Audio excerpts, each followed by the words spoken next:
आध्यात्मिक होना और आध्यात्मिक होने की राह। आध्यात्मिक होना कोई विशेषण नहीं, बल्कि एक क्रिया है। आध्यात्मिक होने का मतलब है खुद से प्रेम करना या अपनी परवाह करना। दूसरे शब्दों में, अपने शारीरिक, भावनात्मक और मानसिक स्वास्थ्य की जिम्मेदारी लेना। खुद से प्रेम करना आत्मकेंद्रित होना नहीं है। इसका मतलब स्वार्थी होना भी नहीं है। स्वार्थी होना खुद से प्रेम करने का उलट है। जब हमारा मन अस्तित्व के विस्तार को समझता है, हम खुद के लिए प्रेम महसूस करना शुरू करते हैं और उसी विस्तृत अवस्था के चलते हमारे सारे कार्य निस्वार्थ हो जाते हैं।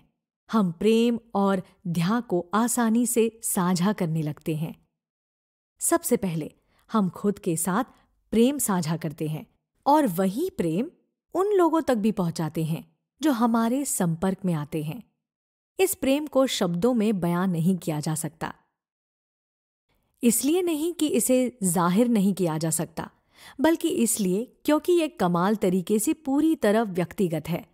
आध्यात्मिक होने का मतलब है अपने अस्तित्व में प्रेम के इस विस्तार को अनुभव करना, जो बाद में दूसरों तक भी पहुंचाता है। हर इंसान खुद को एक आध्यात्मिक जीव मानता है, चाहे हम उसे लेकर जागरूक हो या नहीं। हम खुद को विस्तार देना चाहते हैं और हमारी पहुंच से दूर चीजों को जानना चाहते हैं। लेकिन हम आध्यात्मिक होना नहीं जानते और हमें यह भी नहीं पता होता कि आध्यात्मिक होने का कोई रास्ता भी है। आध्यात्मिक होने का रास्ता विकास से होकर जाता है। इस दिव्य प्रेम को अनुभव करने के लिए दिल और दिमाग का विकास, ये दिव्य प्रेम उन्हीं मन तक पहुंचता है जो अपनी अशुद्धियों से मुक्ति पा चुके हैं। महान भारतीय वैज्ञानिक ऋषि पतंजलि ने खुद के साथ प्रेम के मिलन को एक रूपरेखा, एक ढांचा दिया और उसे योग कहा। उन्होंने योग सूत्र और योग दर्शन में विस्तार से बताए गए 8 चरणों का एक मार्ग सुझाया। बुद्ध ने इसे सुझाया और इसे अष्टांगिक मार्ग कहा। हम इनकी बात नहीं करेंगे, बल्कि मैं इस मार्ग को, मेरी जो समझ है, उसे आसान से आसान शब्दों में साझा करूंगी। हालांकि मुझे अब जो साझा करना है उसमें इन चरणों की मदद मिलेगी। मैं अपने अस्तित्व का विस्तार करने के लिए सक्रिय रूप से ध्यान कर रही हूं। मैं इस गहरे प्रयोगात्मक सच को पहचानने लगी हूं। हमारा सिर्फ एक और एक ही काम है, और वो है अपने दिल की खूबियों को मजबूत कर अपने मन को शुद्ध करना। जब हमारे दिल में दया और सहानुभूति, शांति और सामंजस्य, दान और उदारता, हर्ष और क्षमाशीलता, सच्चाई और ईमानदारी, आभार, प्रेरणा और प्रकाश होता है, तब हमारा मन अपने आप खुद की अशुद्धियों को साफ कर लेता है। अपने जीवन में सकारात्मक कर्म के पॉइंट्स जोड़ने का यही राज है। इन खूबियों को ढूंढने, अनुभव करने, समझने, सामने लाने और उन्हें पूरा करने का सबसे अच्छा तरीका है अपने और अपने आसपास के सभी लोगों के साथ अपनी रोजमर्रा की बातचीत में दिल की खूबियों को जीना। हमारे दिल में खूबियों को खोजा और अनुभव किया जाता है। साथ ही हमारा ज्ञान इन खूबियों पर चिंतन कर उन्हें समझ सकता है। हमारे मन का असली टीचर हमारा दिल है, इसलिए मन के लिए सबसे अच्छा तरीका है दिल की सुनना। जब हमारे दिल की इन खूबियों को अच्छे से विकसित और मजबूत कर लिया जाता है, तब अध्यात्म का नियम काम करने लगता है। सबसे पहले छटाई के तौर पर यह नियम मुश्किल परिस्थितियों और लोगों के जरिए हमें जांचना शुरू करता है। अगर हम जागरूक रहकर इन खूबियों को विकसित और मजबूत करते हुए इन परीक्षणों को सह लेते हैं, तो एक वक्त ऐसा आता है जब ये हमारी पहली प्रकृति बन जाती है। एक बार ये हो जाए तो सब पूरा हो जाता है। इसके बाद हमें कुछ करने की जरूरत नहीं। आध्यात्म का ये नियम हमारे अस्तित्व पर छा जाता है और हमें अध्यात्म की ऊंचाइयों तक ले जाता है। शुद्धि और परीक्षण के इस दौर में आध्यात्मिक नियम हमारे जीवन में एक अदृश्य गुरु लेकर आता है, जो हमें मुश्किल दौर से गुजरने में मदद करते हैं और तब तक हमारे साथ रहते हैं जब तक हमें उनकी ज़रूरत होती है। इस सफर में आध्यात्मिक नियम हमारे विकास के स्तर और चरणों के हिसाब से हमें कई छिपे हुए गुरु देते हैं। अगर हम खुशकिस्मत हैं तो हमें इन गुरुओं से मिलने का मौका मिल सकता है, लेकिन हम निश्चित ही अपने जीवन में उनकी मौजूदगी को महसूस कर सकते हैं।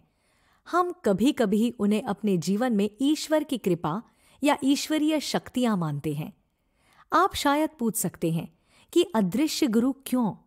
इसका एक आसान जवाब हो सकता है, हमें निर्भर न बनने देने के लिए, या दूसरे शब्दों में हमें अपना सबसे अच्छा स्वरूप बनने में मदद करने के लिए। आध्यात्मिक नियम एक अनूठी तरह से सिखाने वाला टीचर है। करते करते सीखना ये उनका तरीका है। जी हाँ, करते करते सीखना। आपने बिल्कुल ठीक सुना, दोनों शब्द सीखना और करना क्रिया है। और आप ये भी पूछ सकते हैं कि सशरीर रूप से मौजूद गुरु हमारी मदद क्यों नहीं करते? इसका आसान जवाब ये है कि हमारी बहुत सी उम्मीदें हैं, लेकिन याद रखने वाली बात यह है कि सशरीर उपस्थित गुरु आपको किसी भ्रम में नहीं रखेंगे। उनकी आपके जीवन में भागीदारी को लेकर कुछ भी अस्पष्ट नहीं होगा। मान लीजिए कि वो आपको आपका बेहतर स्वरूप बनाने की जिम्मेदारी लेते हैं। उस स्थिति में वो ये सुनिश्चित करेंगे कि वो आपका साथ देने के लिए मौजूद रहें।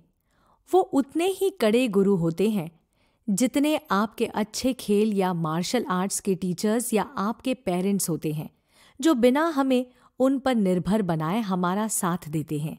ये बात याद रखिए कि दुनिया का ये सबसे मुश्किल काम है, इसलिए सिर्फ सबसे बेहतरीन गुरु ही आपकी आध्यात्मिक यात्रा में आगे बढ़ने में आपका मार्गदर्शन करने वाले मार्गदर्शक बनेंगे, क्योंकि उन्हें आपके कई जन्मों के कर्मों से निपटना होगा।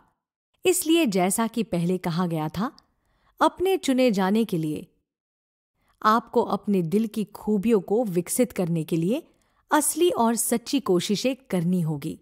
संक्षेप में, आपको एक लायक उम्मीदवार होना होगा और आध्यात्मिक नियम ये तय करेगा कि आप लायक हैं या नहीं। भौतिक शरीर में मौजूद आध्यात्मिक तौर पर विकसित लोग इस यात्रा में हैं और खुद एक शुद्धिकरण की प्रक्रिया से गुजर रहे हैं, जब तक कि उनके अदृश्य गुरु उन्हें किसी एक या अनेक मानवों का मार्गदर्शन बनने के लिए नहीं कहते। वो खुद को अपनी शुद्धिकरण की यात्रा से भटकाना नहीं चाहेंगे। साथ ही वो ऐसी कोई भी बड़ी जिम्मेदारी नहीं लेंगे, क्योंकि उनकी ऐसी कोई इच्छा है। आत्मशुद्धि की इस यात्रा में इच्छाएं भी छूट जाती हैं, हालांकि कुछ अपवाद हमेशा रहेंगे। याद रखने वाली एक बेहद जरूरी बात, जैसा कि बुद्ध ने एक बार कहा था, कोई दूसरों का मार्गदर्शन तभी कर सकता है जब उसने खुद वो रास्ता अंत तक तय किया है।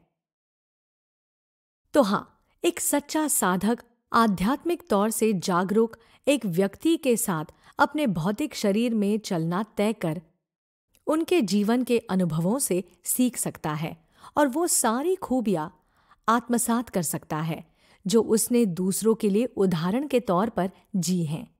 हालांकि उनसे आप हाथ पकड़ राह दिखाने की अपेक्षा ना रखें, क्योंकि जैसा कि पहले बताया जा चुका है, अगर आप सारी जरूरी कोशिशें कर रहे हैं और पर्याप्त रूप से ईमानदार हैं, तो अध्यात्म का नियम खुद आपको राह दिखाएगा। अंत में, स्वार्थी होने का अर्थ है कमी वाली मानसिकता में विश्वास रखना, हमारे पास जो चीजें अधिक है उन्हें बांटने की अक्षमता।